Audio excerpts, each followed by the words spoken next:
and welcome all. Thank you for tuning into Cedar Radio, your guide to films playing at the Art House for the week of December 14th to December 20th. My name is Aaron Spears. And I'm Dave Huffman. On this week's episode, we'll be discussing The Favourite, Vox Lux, and at long last, Roma on the big screen. And we'll also be discussing our Cedar 3 picks for best performances by an actress in 2018. We'll also be discussing the specialty box office, how the Golden Globes are really just a famous club, 2018 movies we totally forgot existed, and much, much more. But first, we always like to start off the podcast with the last scene first. So, Dave, what is the last film you've seen? Well, I'm happy to say that I'm back watching garbage. And the last film I saw was the new remake of Overboard, the Anna Faris. Oh. Yeah, the classic Goldie Hawn, Kurt Russell movie from the 80s. They remade that one. Yes, they remade it. They did a gender switch where it stars Anna Faris.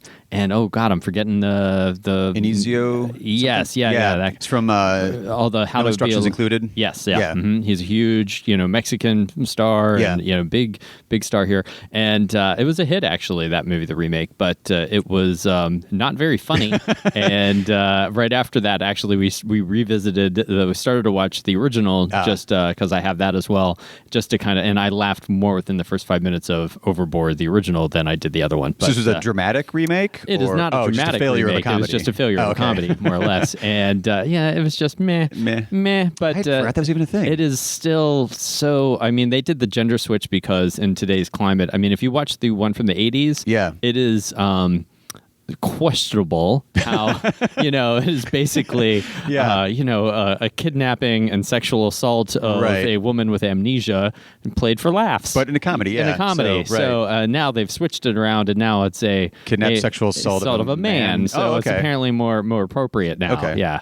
And just it's still icky. It is a little icky, but and mean. I feel like if someone had deceived me like that, I just wouldn't forgive them. But it's a romantic comedy. So of course, spoiler alert, everything's all good at the end. Right. Well, feature-length sitcom kind of format. And were you watching garbage this week, Aaron, or did you watch something good? Some people would say garbage. It was kind of a nostalgia thing. I watched Destination Wedding, the Keanu Reeves, Winona Ryder film from this year. Victor Levin's movie. I forgot that existed. Wow, what a theme. I literally, it's like when you're saying the title, I couldn't even think of what that movie was. I grew up watching Reality Bites probably 50 times and Bill and Ted. So it was a total nostalgia thing where both these actors, also in my head, they had a long history of being in movies together, which is just not true. I just watched their movies at the same time or back to back a lot. And if you're nostalgic at all the way I am for either of those two actors, you're going to love the movie. It's one of those really overwritten dialogue movies where they meet a mountain lion at one point because they're out at a destination wedding, and they spend 5 minutes talking about what to do rather than doing something. Yeah, it's really weird. But they're so much fun together because they're just angry people, and they're really witty. The characters are angry, not the actors. The actors seem very pleasant, but their characters are very angry and very catty towards each other. You know where it's going from the beginning. They're going to end up together, and it's fine. But if you're nostalgic for either one of those two actors to just be together and have some fun, it's a breezy, hour and 20 minutes. All right. So it sounds like it was a more successful film than the Overboard remake. Yes, it is. So, at the Art House this week, a couple of the new movies that opened were one was At Eternity's Gate. Did you get a chance to see? I haven't seen it yet. No, it's really kind of interesting. Yeah. It's very the cinematography is gorgeous and amazing. It's very kind of subjective POV of Van Gogh at a few points, which is interesting. But as we mentioned last week, it's directed by Julian Schnabel, who is himself an artist and a painter. And I feel like you can really tell that when you watch the movie. It's fascinating because Vincent Van Gogh was one of if you just asked a person on the street, name some artists, painters, I feel like that would be one of those top names because everybody knows that name. But this really humanized him in a way, one, because Willem Dafoe does an amazing performance, but it really gets into the nature of what compelled him to create art and just that spirit in general, because Paul Gauguin is in there as played by Oscar Isaac. So it's really kind of this interesting idea of what the creative impulse is and all that. So it really kind of humanizes it and also kind of gives you sort of an insight into kind of what a tortured soul he was at times and what it takes for him, at least, to create great art. David Lynch would argue that, through transcendence and peaceful existence, you can still create good art. But Van Gogh was very much a tortured soul who created amazing works of art. And I did want to mention Green Book is still people love the Green Book. Charming everyone there. In fact, on the weekend box office, it moved up from number 10 to number 7.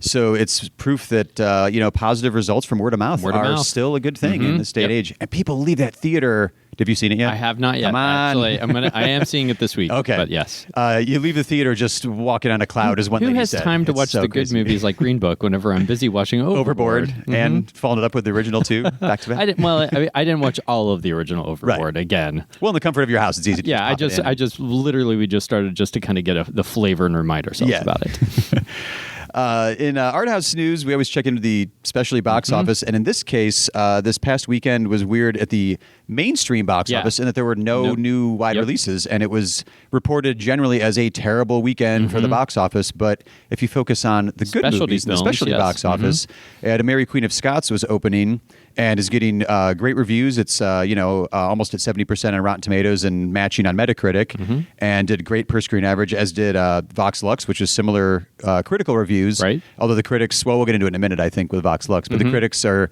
loving it, but also kind of warning audiences that this is a challenging film and is going to... It's a different movie than maybe the trailer makes it seem like it is. Right. But it was one of those... You mentioned weeks and weeks ago how when you have limited releases at the specialty box office, we were in New York or LA, a lot of times the filmmaker or the stars will be there. So I did do a little research, and Natalie Portman was at a number of LA theaters doing Q&As. So that's always going to... I mean, that would get me to any movie she's in to go see a Q&A. But it definitely inflates those numbers sometimes. Yeah. And the big, the big news in movies this week was the Golden Globe nominations came out. Was there any shocks or surprises to you?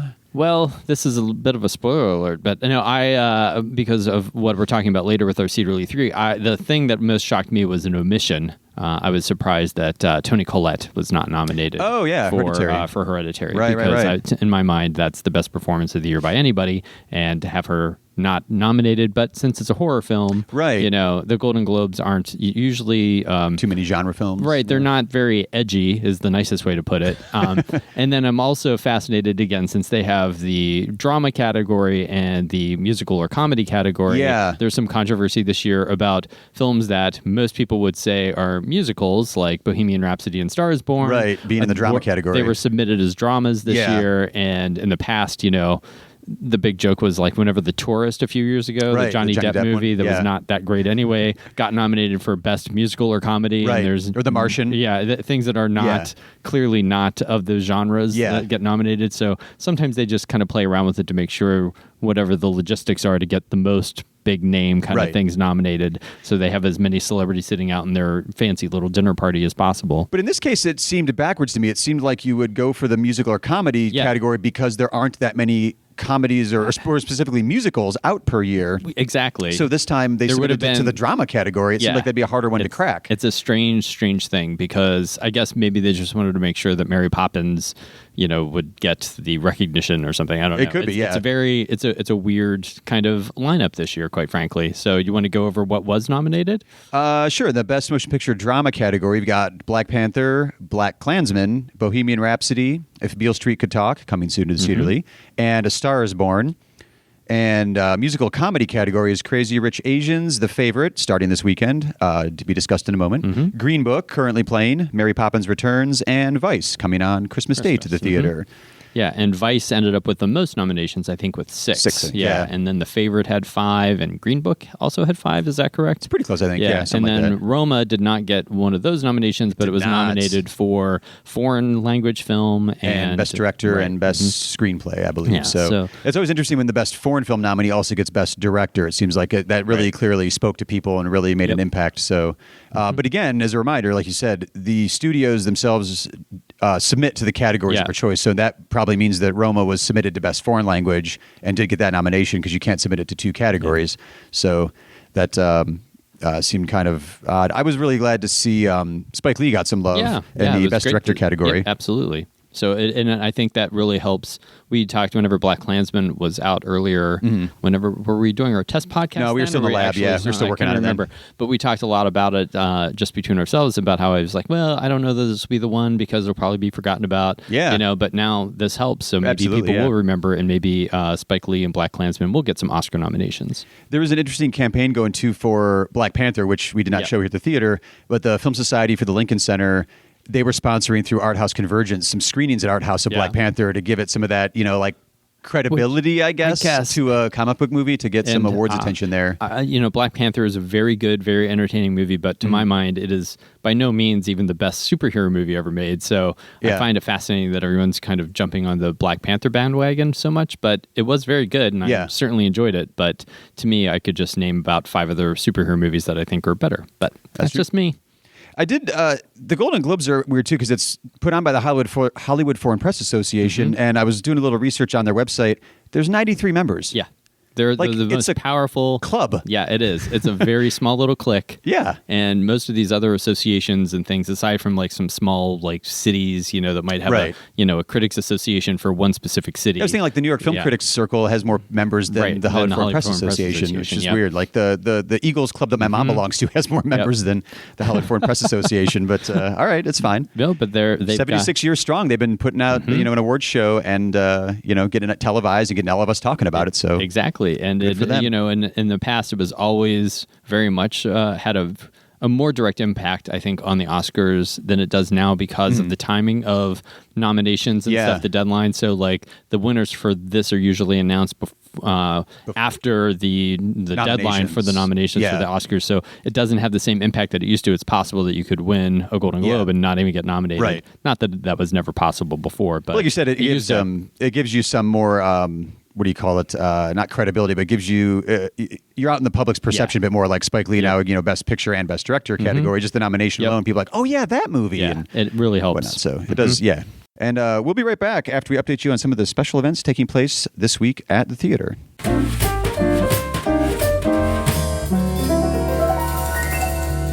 For Christmas, we've got The Polar Express showing on Saturday, December 15th at 11 a.m. That screening is going to be in 2D, and then after that show, head over across the street to our friend Dewey's and have lunch with Santa. And then we're also showing Polar Express on Sunday, December 16th at 11 a.m., and that will be in 3D. The Met is continuing its series with La Traviata. The live broadcast will be Saturday, December 15th at 12:55 p.m. with the encore presentation Wednesday, December 19th at 6:30 p.m. And our National Theater productions continue with The Madness of George III, a new play by Alan Bennett, and that is playing on Sunday, December 16th at 11 a.m. and Wednesday, December 19th at 7 p.m. And opening this week here at the Cedar Lee, we have Vox Lux, directed by Brady Corbet, whose previous film was The Childhood of a Leader.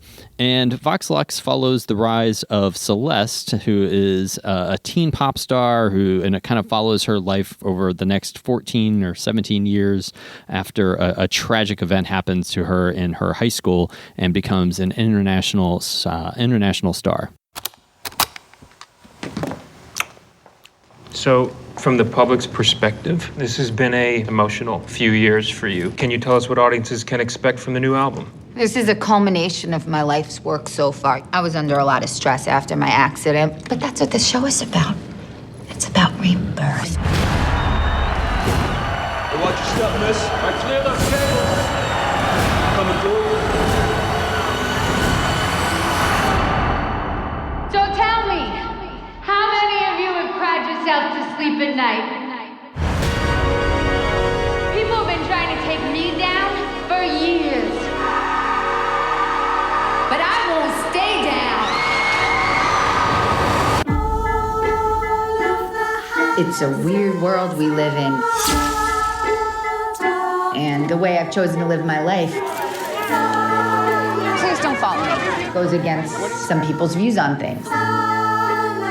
Do you mind if I get a quick picture with you? Mom, I'm worried about you. You're worried about me? And I was lucky enough to see Vox Lux, and Natalie Portman is great, although the trailer makes it seem like Natalie Portman is in the entire movie, but people should be prepared that really the first half of the movie is this teenage girl, the same character, but it's her as a teenage girl. Gotcha. So Natalie Portman, the adult, is really in the second half of the movie. Okay. And the character, so she's Celeste, not playing like the younger. Right. Yeah. Well, she looks so young too. I kind of was like, maybe she will play the same actress plays her daughter in the second half of the film. Oh, that's a cool way to do it. So yeah, it's a very good movie. I liked it. I had some questions about some of the choices, but then ultimately, if you stick with it, it makes sense in a weird way. But it was. I enjoyed some of the songs by Sia. She did the music to it, so there's a few really good songs in there. Is it Natalie Portman performing it? Like singing the songs, or is it Sia? Mm-hmm. So she just wrote the songs for her. Okay. Yep. Yeah. It's Natalie Portman singing them. She does have sort of a concert. The film ends with a rather lengthy pop concert because it's all leading up to her kind of doing a huge kinda, like arena tour and stuff. So back in her hometown, and it's an interesting movie and a very cool performance. Some people are not loving her performance because it's a little like, I don't know, maybe a little broad in some ways, but I thought it was pretty good. Yeah. That is another one of those movies that I love noting now in this digital age that this one was shot on 35 millimeter film. Yes. Which just as you're shooting just makes you kind of more, I feel like, because this one doesn't have a huge budget, you really have to be more deliberate. You can't just like roll and roll. Things, yeah, exactly. This one too, Brady Corbet is interesting because he's like we mentioned with Paul Dano a few weeks ago on Wildlife, where you have an actor who's been very active for years and years, transitioning to a writer-director. And when we were discussing Wildlife and Paul Dano, looking at the movies, the directors he's worked with and that he admires, like, do any of those influences show up in his directorial debut of Wildlife? Corbet has been around in some of like my favorite directors' movies for years that I had not really paid attention to. He's in a Greg Araki film from years ago, Mysterious Skin. I love Mysterious Skin. He worked with Michael Haneke, Antonio Campos, Sean Durkin, Lars von Trier, Olivier Assayas. Does it have kind of like a European kind of auteur vibe to it? It absolutely does. I can even see a little like, I could, yes. Without spoilers, but without spoilers. Knowing I hadn't really looked at his like acting and directing, or the directors he worked at as an actor. But you could see that absolutely. Mm-hmm. I was also tempted to put Natalie Portman in that category when we were talking about again with Wildlife with Jake Gyllenhaal. That I was like, no, I'm a fan. Like I'd never actively say out loud I'm a fan of hers, but going through like great. Jackie, 2 Terrence Malick films, Black Swan. Yeah, which is when she won the Oscar. She won Black the Swan. Oscar for Black Swan. Another on stage in the movie performance. So interesting. I don't think she'll end up because she was. This movie was kind of ignored by the Golden Globes, so it's probably not likely that she's going to get an Oscar nomination. But doesn't mean she's not talented. Doesn't mean she's not talented, and it doesn't mean that you shouldn't come see the film because, especially if you're a fan of hers, you should definitely come see it. This does have at least with the trailer, big screen kind of movie to this. I would say so. Sadly, I didn't get to see it on the big screen. Right. And one of the good things and bad things about my job is that I do get to see a lot of stuff before, but the way I get to see them is sometimes an online screener link and things like that. So I don't always get to fully experience the movie as the film should be, as it's intended by the director. Speaking of intended by the director, we are finally opening Roma for 1 week only. Director Alfonso Cuarón's new film. It's a story that chronicles a year in the life of a middle-class family in Mexico City in the early 1970s. If you're unfamiliar with Alfonso Cuarón, this is the director of Y Tu Mama Tambien, Harry Potter and the Prisoner of Azkaban, Children of Men, and Gravity. I had totally forgotten he had done one of the Harry Potter movies until I was looking at his filmography. And he did a Little Princess, too. Yeah, he did. Go back far enough. And then won the Best Director Award for Gravity a couple years ago. And this is his follow-up, feature film follow-up to Gravity, which, once again, as we've been saying for weeks, demands to be seen on the big screen. Absolutely. Just like Gravity. Just like Gravity, right. See that in the theater, and you needed to see this one in the theater. I've still never revisited Gravity not in 3D. I've only seen it 2 times in 3D. So I've only ever watched it in 3D. It's interesting there.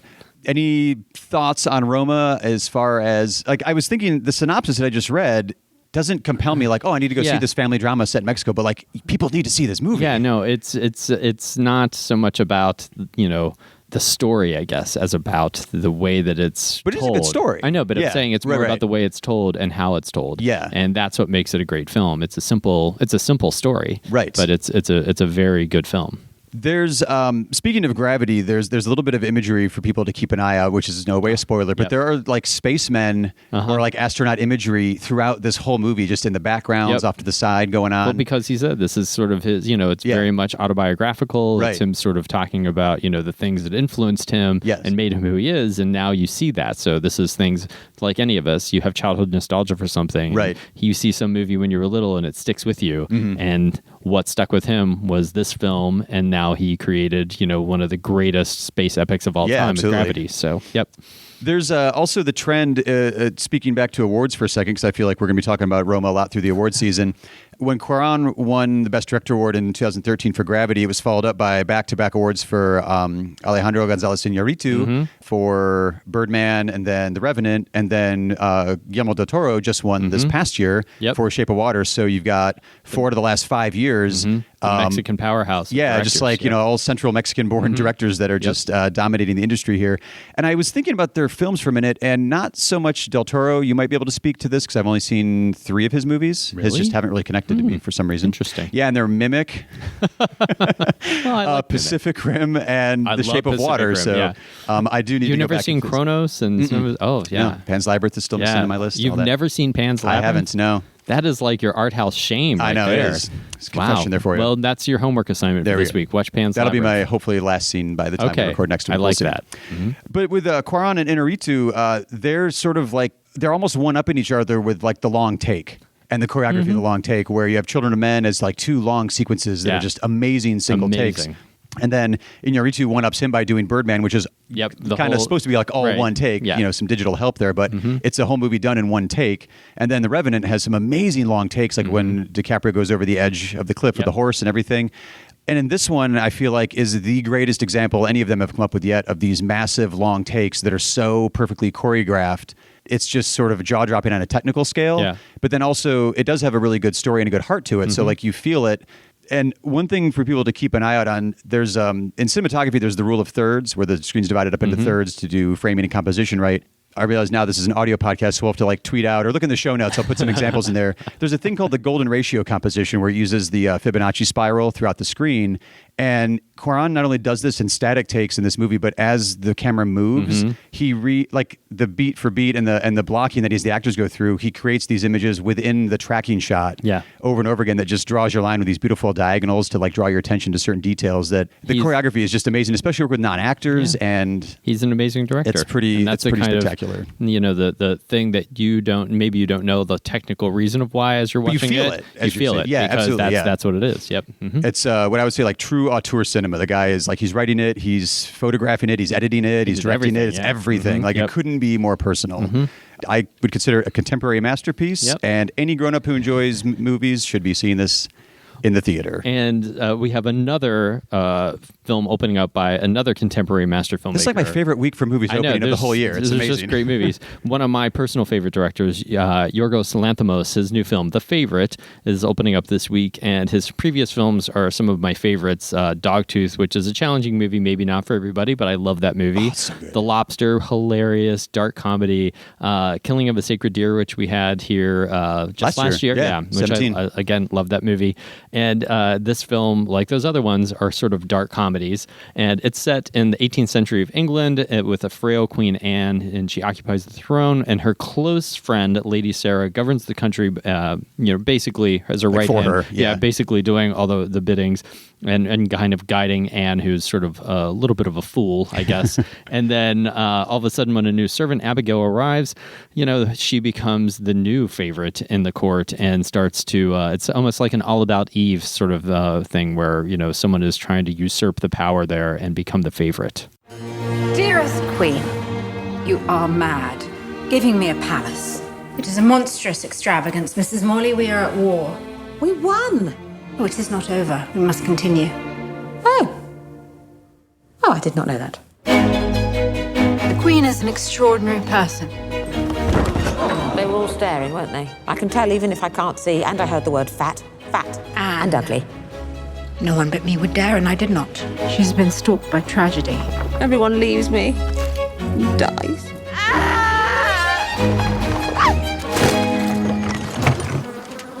I apologize for my appearance. I hoped I might be employed here by you. As something. A monster for the children to play with, perhaps.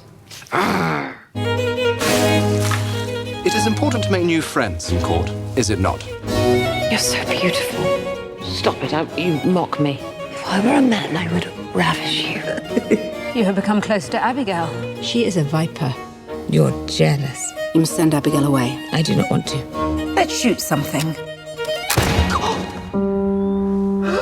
Sometimes it is hard to remember whether you have loaded the pellet or not. I must take control of my circumstance. Row! I'm on my side. Always. Favour is a breeze that shifts direction all the time. Then, in an instant, you're back sleeping with a bunch of scabrous whores. Dave, since you've seen this one and I haven't, we'll do a little bit of like seen and unseen here. How does this have that kind of like that black comedy power dynamic thing very that much. he does in all of his movies? This movie is laugh out loud funny, but in a dark, way. You know what I mean? It is all about these people struggling for power and favor, and how power corrupts you, and just how wonderful evil people can be behind the scenes, and everyone has another motivation than the one that they're maybe presenting because they're always jockeying for better position. But it keeps the audience informed as what absolutely. the motivations are. Yeah. So you can, yeah, no, I love you're this kind. right in Where on you're it, in on it, but and you know right exactly what's coming. Although when it starts and you see the Abigail character is. Why am I blanking on her name? Emma Stone. Emma Stone. Thank you. Emma Stone. When she first arrives, you don't necessarily know, what, right? But then you quickly realize, like, oh no, she is playing chess here in her own evil way. But it's a great movie and filled with amazing performances. All three of them are nominated for Golden Globes, I believe. And Olivia Colman is just fantastic as the Queen. Rachel Weisz is brilliant. Emma Stone is wonderful. They're all just great. So it's just it's a beautiful movie. And I would say that a lot of people that maybe are used to seeing these sort of historical epics that are the beautiful costume dramas and things like that. This movie is definitely all there. Yeah, it's all there. Yeah. But this movie is much edgier and a little raunchier than most of those. Yeah. So just be aware that if you're coming to see this film, it is rated R for a reason. Okay. And but it's really entertaining.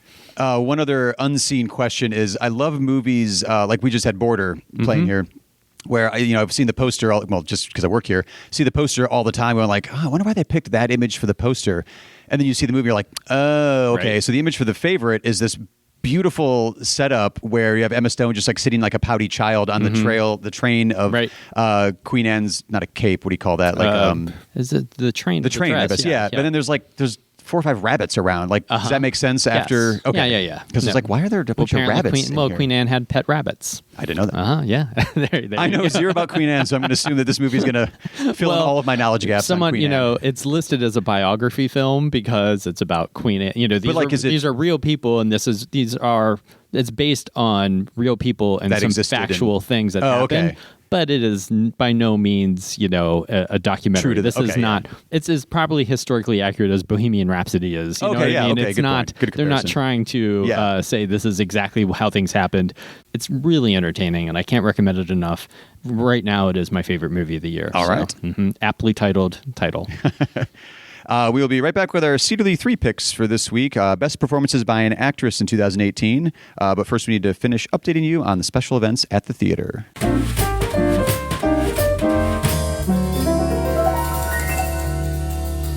Two more special events to clue you in on for this week. The Fathom Events and Jim Henson Company are presenting the Jim Henson Holiday Special, which features Emmett Otter's Jug Band Christmas and The Bells of Fraggle Rock, showing Sunday, December 16th at 4 p.m. And Fathom Events and Warner Brothers present They Shall Not Grow Old in 3D. This is the new Peter Jackson documentary, and that is going to be playing Monday, December 17th at 7 o'clock.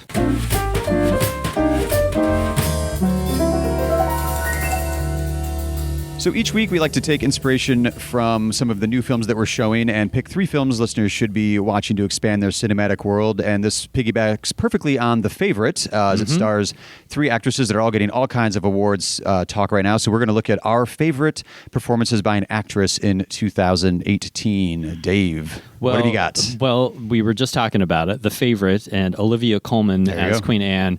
I've always loved her. If you ever watched the British sitcom Peep Show, she's in that. And she was in a great film that played at the Cleveland International Film Festival several years ago called Tyrannosaur, which was one of the most unbelievably gut-punching, depressing movies I've ever seen. And quite frankly, it's a sin that she wasn't nominated for an Oscar for that performance. That just kind of fell through the cracks, too, as a movie. That's unfortunate. Well, it was such a rough movie that it didn't even really get the kind of awards attention that normally it would have, but it just was such a small little film that was so depressing that just people I don't think even wanted to attempt watching it, which is a shame because she was amazing in that, and I'm glad to see that she is likely to get an Oscar nomination this year because she certainly deserves it. I mean, she's got every critic that I read is definitely behind her for like she at least needs to get this nomination. Yeah, so she's amazing. Pretty solid there. And she got the Golden Globe nomination. She did get a Golden Globe. Good indications right there. And what was one of your favorite actresses' performances this year? I'm going to go with the first one would be Natalie Portman in Annihilation. Oh, yes. Which was a science fiction film that I just adored earlier this year. Great. I debated bringing it up when we were talking about art house horror a little bit ago, but I think it's more science fiction than it is horror. It can be sci-fi horror. It does have some kind of like body horror, a ton of body horror elements to it as well. So that's Alex Garland's feature film follow-up to Ex Machina. I think he's carving out an amazing kind of sci-fi, intelligent sci-fi niche there. When I picture Natalie Portman, she just still has that like wayfish little. Yeah, she's not huge by any means, but like her presence in there, like when she's firing off a gun to protect herself, and like it's convincing. It's like she's kicking ass. Like this is really you'll enjoy the swagger she has in Vox Lux. All right, I'm looking forward to it. She is a frail little petite thing in that movie, and they kind of even reference how thin she is in it. But she has the way she's carrying herself. Yeah, not she's so frail. Yeah, not so frail. Yeah. Another of my favorite performances is one that hasn't played here yet in Cleveland. It'll be coming probably the beginning of the year. It's Nicole Kidman in Destroyer, which again, I believe, she was nominated for a Golden Globe for this performance. I believe, was she not, Aaron? Yes. And I didn't have the list in front of me. Didn't have it memorized, but she is just, again, a great performer. She's given wide variety of performances this year. She was also in Boy Erased. I loved her performance in that as the very sort of like different, perfect Southern belle, like, Christian mom. And now she's playing this, raging alcoholic, savaged by her lifestyle, like detective, who just, it's a very physical performance. The way that, she carries herself, you barely even recognize her in it because she's just brilliant in it. So it really is a transformative performance, and it is one that everyone will be talking about once they see it. Once it comes out, It's that another actress who like is so good that movie to movie that I forget and she's very prolific too. Right. Yeah. That she just disappears in these roles like a la Daniel Day-Lewis, but does it like 3 times a year. Yeah, she's also in Aquaman. So, right. It's amazing. She's Boy Erased, Destroyer, and Aquaman. Yeah. So, and she probably did one earlier in the year that we're forgetting about at this point too. But then also anytime I see an interview with her, I go, oh yes, you're Australian as well. Because I rarely see her in an Australian part, and like it's true. flawless accent work all over the place. So my number 2 is Regina Hall from Support the Girls, Andrew Bujalski's film this year. But it's a combo one. She co-stars with Haley Lou Richardson as Hall plays the manager of, it's basically Hooters, but they call it double whammies. But it's this amazing just true working class performance that was really popular in the 70s during the American New Wave. That it's a layered performance too, which is why it's near the top of my list, because she's outwardly a service professional dealing with the public.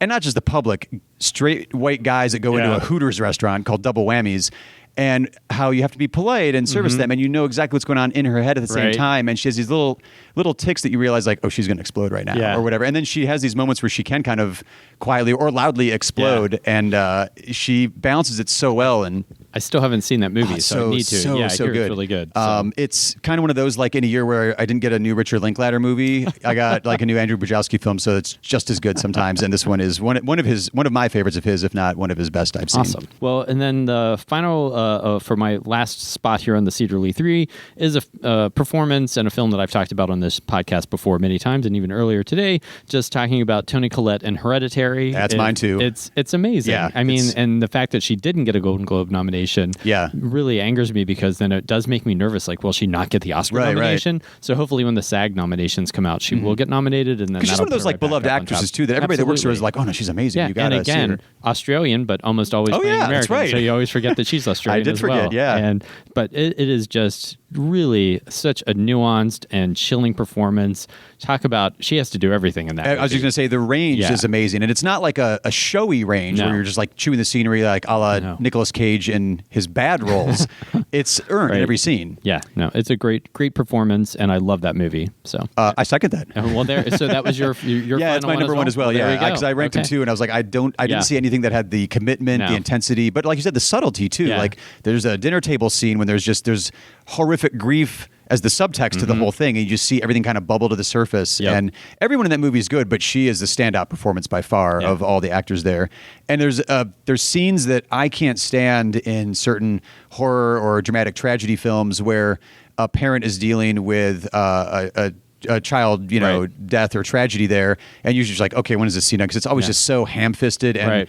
The way that it's shot and the way that she performs the scene, like I was crying immediately, and you could just feel the agony in an actor pretending that happened. It was just astounding. It was amazing. Yep, she's fantastic, and I hope the Academy I hope everyone in the Academy listens to this podcast. I'll send them the file as soon as it's done. Please do. All right. On next week's episode, we'll be discussing our Cedarly 3 picks for the best male, the best actor performances in a film in 2018. If you'd like to submit any of your picks, we are at Cedarly Theater. Use the hashtag Cedarly3, the number 3.